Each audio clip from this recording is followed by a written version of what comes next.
Miscellaneous minds, never explaining the minds. Devilish grin for my alias, aliens who respond. Peddling sin, thinking maybe when you get old you realize I'm not gonna fold or demise. I don't smoke crack, motherfucker, I sell it.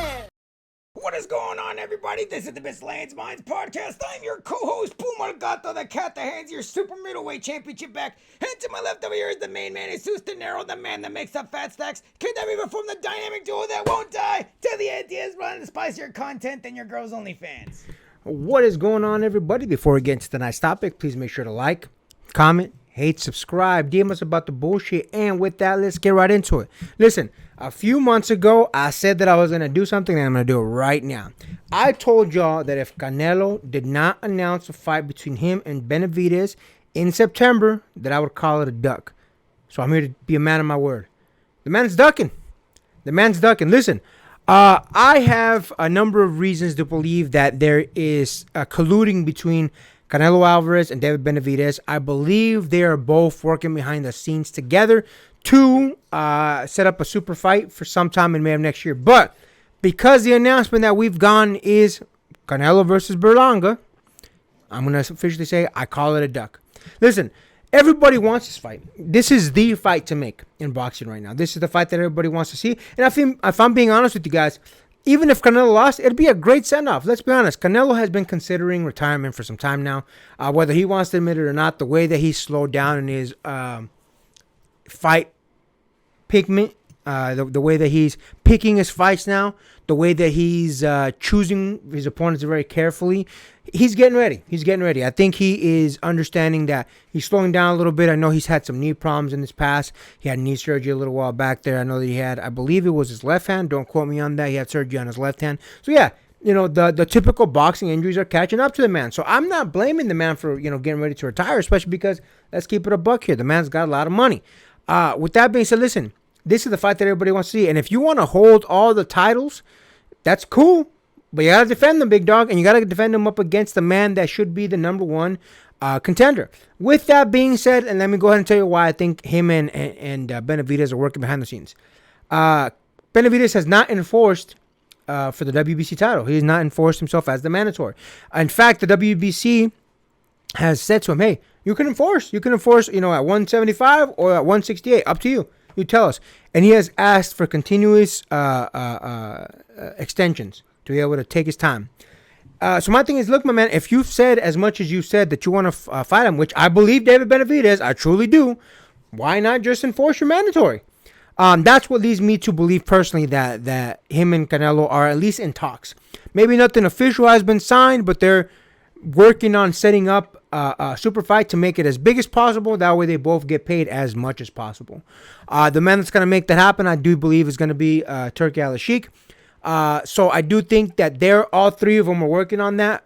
But I don't know if it's going to come to reality. And again, I said that if he didn't announce a fight with David Benavidez in December, I would call it a duck. So that's what I'm doing now. Now, listen, originally, I wanted to go ahead and talk about Canelo versus Berlanga, which, don't get me wrong, we're still going to get into that. But I want to make sure that everybody's fully aware of my stance on that particular fight. I want to see him versus David Benavidez, and I want to see that hopefully in May, now that he's announced his fight against Berlanga. My initial reaction to the Berlanga thing, listen, I don't have anything against Berlanga. I think he's too new in the 168. And I'm not saying because he moved up, or not. That's not what I'm talking about. I'm saying he's too green to face someone on the level of Canelo Alvarez. I think maybe Edgar Berlanga, maybe in 2-3 years, against a Canelo now would have been a much better fight. I think he has the same problem as Jaime Munguia.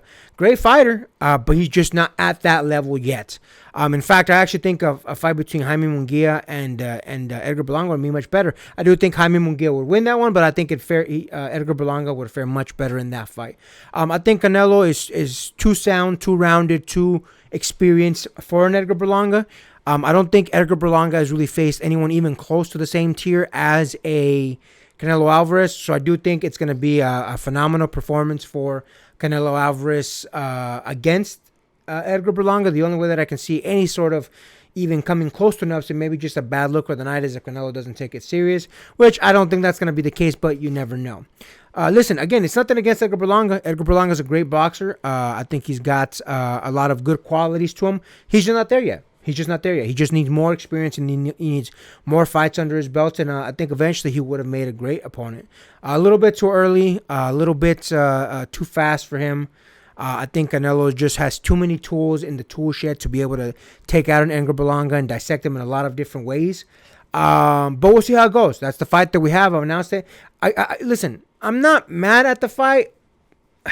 I'm not happy with it either. Again, I wanted a David Benavidez and a Canelo fight, but we got this. And again, it's not that it's a terrible fight. It's just not what we're all asking and wanting to see happen. So listen, it just, you got to step it up, dude. If after this fight, Canelo doesn't announce after this fight in September, and he says, what you guys all wanted, or he says, oh, David Benavidez called me, or something along those lines, basically alluding to we're going to fight in May. I say call it a day, man. If you're not going to fight him, call it a day. Retire. And I don't mean to say that in a disrespectful way. I got a lot of love for Canelo. I grew up watching Canelo fight. My pop's a big fan of Canelo. I'm mad at him for doing the things. Again, he's going to be a first ballot Hall of Famer. He has a great career. He's faced a lot of dogs. He's faced a lot of great opponents. But my thing is, big dog, you have all the titles. You're making this division boring because you're holding on to everything. Again, you face the number one dude if you want to keep on, holding on to them titles. Otherwise, relinquish the titles and go do what Mayweather been doing. Go fight some exhibitions if you still really want to, keep fighting. Go do it. I'm pretty sure Manny Pacquiao has an exhibition fight coming up. Go do that. I personally don't think you should, but I mean, if you want to keep fighting, and stay active, so to speak, but don't want to face top, go do that. Go have some of these weird exhibition fights that I'll be honest with you, I don't think I've ever seen one. But go do that. What do you think about that, my man? Listen, man, I was also very disappointed because look, we said it in our last fight video, which we were talking about. Okay, if it's not going to be David Benavidez, then who is it going to be? And we proposed one of the biggest ones was Terrence Crawford, even though Canelo said he didn't exactly express a whole lot of interest in that fight because no matter what, even if Canelo won, they were never going to give him the props for fighting that because Terrence Crawford is obviously a smaller man than them. And even Terrence Crawford kind of said as much. I was like, yeah, he has no reason to take this fight unless it's for money. Which again, there's speculation as to whether or not his excellency is gonna make that fight happen or not. I know that's in the rumor mill is that the fight between Terrence Crawford and Canelo is gonna happen soon. It's just that Turkey hasn't quite solidified everything yet. It's still in the talking stage.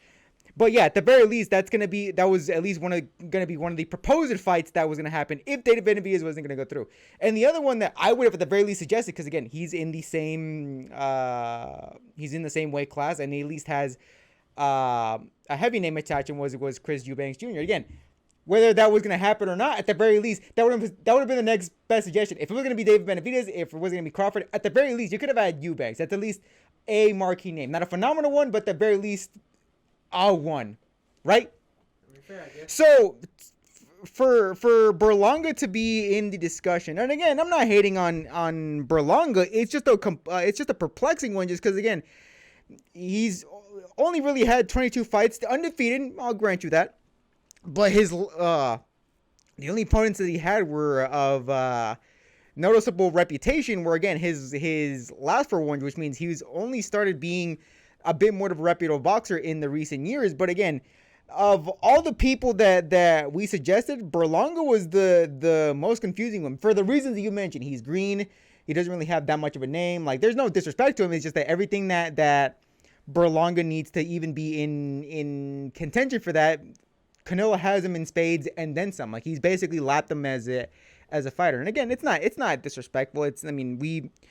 We kind of sort of discussed this with the Jaime Munguia fight that Canelo just completely laps him in all categories as far as skills as a boxer, and this is kind of more so in exhibition match. But having two exhibition matches like back to back, again, what are we doing here? Like, let's again, we've had two proposed fights in which,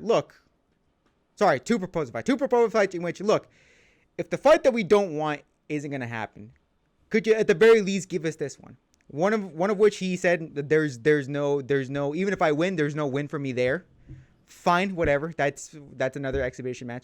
And even one that's within the same weight class, and there was no interest whatsoever. So at the end of the day, what do we really have here, and what are we really doing?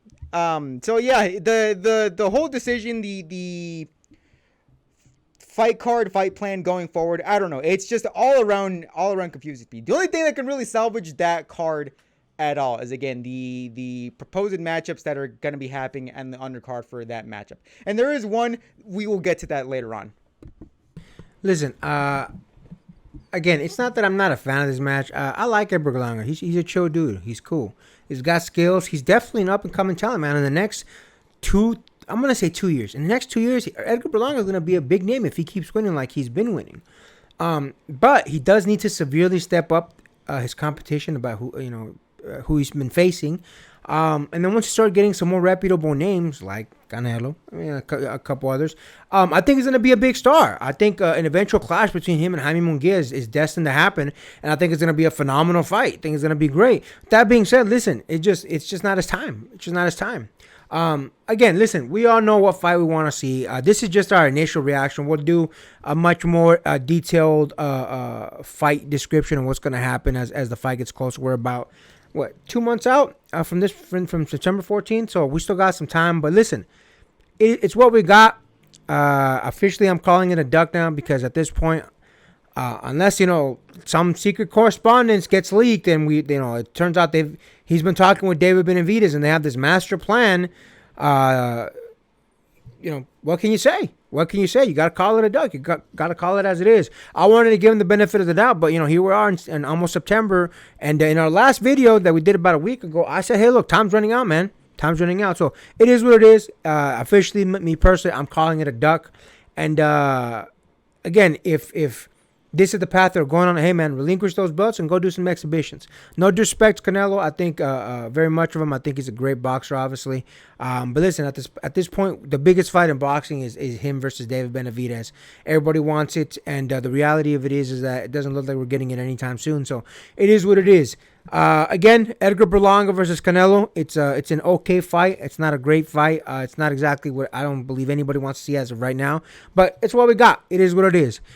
Anything else you want to add to that, my man? No, I think that's it for me. And with that, make sure to like, comment, hate, subscribe, DM us about the bullshit, and until next time, get rest and stay blessed. We'll see you on the next one.